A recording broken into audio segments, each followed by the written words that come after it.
নমস্কার বন্ধুরা, সুধা ভিলেজ ব্লগে আপনাদের সবাইকে স্বাগত। আবার একটা নতুন ব্লগ নিয়ে চলে এলাম। আপনারা আমার সঙ্গে থাকুন আর প্রথম থেকে শেষ পর্যন্ত ব্লগটা দেখতে থাকুন।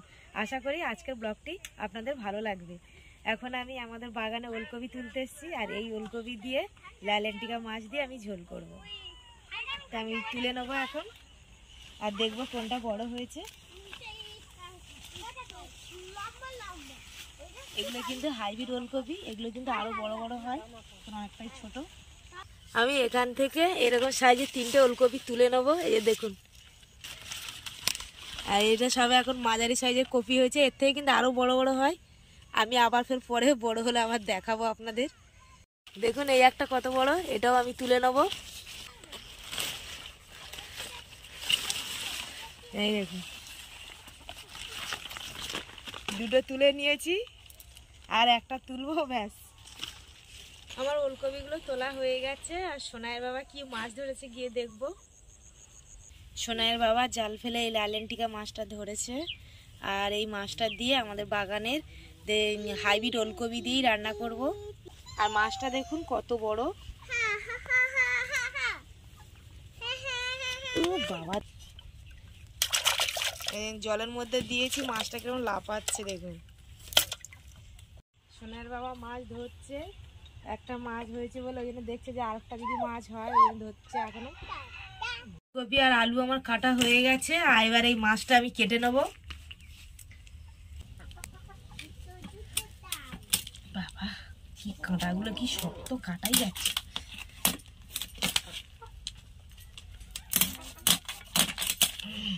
মাছটার আঁশ আমি ছাড়িয়ে নিয়েছি, এবার আমি পিস পিস করে কেটে নেব।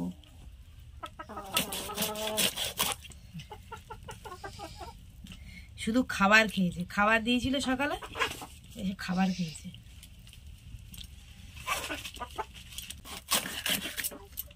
মাছটা আমার কাটা হয়ে গেছে, এবার আমি ধুয়ে নেব। আমার মাছটা ধুয়ে আমি লবণ আর হলুদ দিয়ে ভালো করে মাছটা মাখিয়ে নিয়েছি। তেলটা গরম হয়ে গেছে, এবার আমি একে একে মাছের পিসগুলো দিয়ে দেবো, দিয়ে আমি ভেজে নেব।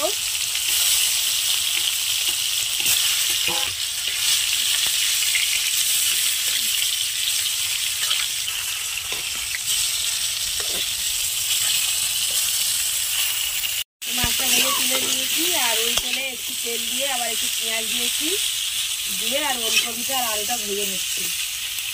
আমার ওলকপিটা ভালো করে আমি কষিয়ে নিয়েছি, লবণ, হলুদ, জিরে গুঁড়ো আর ধনে গুঁড়ো দিয়ে এবার জল দিয়ে দেবো।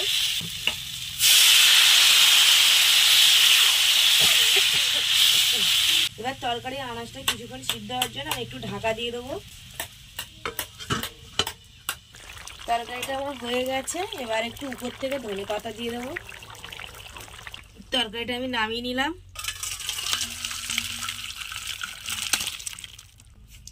আমার ওলকপি আলু দিয়ে মাছের ঝোলটা হয়ে গেছে, আর এদিকে আমি গতকাল যে লাউটা হাফ কাটা ছিল সেটা দিয়ে একটু তরকারি করে নেবো, মাখা মাখা।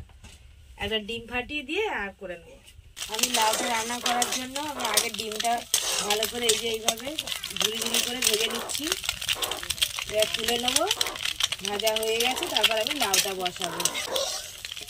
এরকম করে খেলে কিন্তু বন্ধুরা খুব ভালো লাগে খেতে, একবার আপনারা খেয়ে দেখুন। আমি লাউ ঘন্টটা বসিয়ে দিয়ে আর কিছু জামা কাপড় ভিজিয়েছিলাম, সেগুলো এই যে ধুয়ে নিয়ে এসেছি, আর মেলে দেব। আমার কটা শাড়ি আছে, আমার সোনার কটা জামা আছে, সেইগুলো ধুয়ে আর এই যে মেলে দিচ্ছি।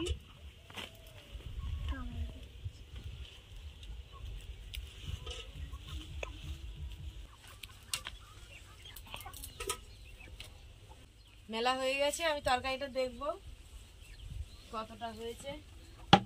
আমি এমনি তরকারিটা বসিয়ে দিয়ে চলে গেছিলাম, অনেকটা সিদ্ধ হয়ে গেছে। এবারে হলুদ, লবণ এগুলো দেবো, লঙ্কা। আমি হলুদ, লঙ্কার গুঁড়ো, লবণ আর পরিমাণ মতো চিনি দিয়ে নাড়িয়ে দিয়েছি ভালো করে। এবার একটু ঢাকা দিয়ে দেবো। আর এই লাউ কিন্তু আমি জল দিইনি, এর কিন্তু এই যে ভাতে কিন্তু জলটা উঠেছে। লাউটা আমার সিদ্ধ হয়ে গেছে, আর এই যে ভাজা ডিমটা দিয়ে দেবো, দিয়ে এবার ভালো করে আমি নাড়িয়ে একটু ঢাকা দিয়ে রাখবো, দিয়ে এবার নামিয়ে নেবো। আমি রান্না করে চলে এলাম পুকুরে স্নান করতে, এবার স্নান করে নেবো। তা আমি এখন জলে এবারে ডুব মারবো। আর এখন তো শীতকাল, জানেন তো বন্ধুরা, জল কিন্তু ঠান্ডায় তা আমার কিন্তু ভীষণ ভালো লাগে ঠান্ডা জলে স্নান করতে। আর আপনারা কারা কারা এই ঠান্ডা জলে কিন্তু স্নান করেন সেটা আমাকে কমেন্টে জানাবেন।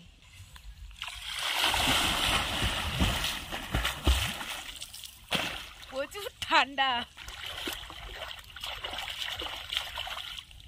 আমার স্নান করা হয়ে গেছে, এবার আমি উঠে যাবো। আর সোনাইয়ের বাবা খেতে দিতে বলছে, ওকে খেতে দেবো।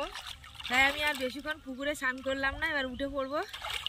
আমি স্নান টান করে পুজো দিয়ে আর এই যে খেতে বসেছি। আর সোনাইয়ের বাবা কালকে রাত্রে চলে এসছে, তার জন্য এই যে আমরা 4 জন খাবো, 4 জনের ভাত বেড়ে নিয়েছি। আর এখানে কাঁচা লঙ্কা, লেবু, পেঁয়াজ কেটে নিয়েছি।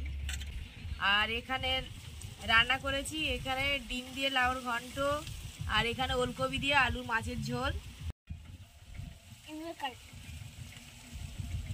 আমরা সবাই মিলে খেতে বসে গেছি। আর সোনাইকে একটু ভাত মাখিয়ে দিয়েছি, ও নিয়ে নিজে খাচ্ছে। কেমন হচ্ছে? ভালো হয়েছে। লাউ ঘন্ট ভালো হয়েছে? তুই যেটা বানিয়েছে একদম ভালো হয়েছে। এই যে ওলকপি দিয়ে আলু দিয়ে মাছের ঝোলটা খাচ্ছি। এদিকে সোনাই খাচ্ছে। আমি এমনি বসে গেছি। সত্যি মাছটা দারুণ টেস্ট। আর এই মাছটা কিন্তু কাঁটা খুব কম, খেতে কিন্তু খুব ভালো লাগে।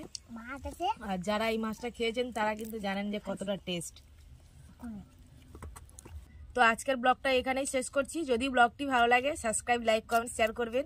আর আমার পাশে থেকে আমাকে সাপোর্ট করবেন। আর যারা আমার ফেসবুক পেজে ভিডিওটা দেখছেন পেজটিকে ফলো করবেন।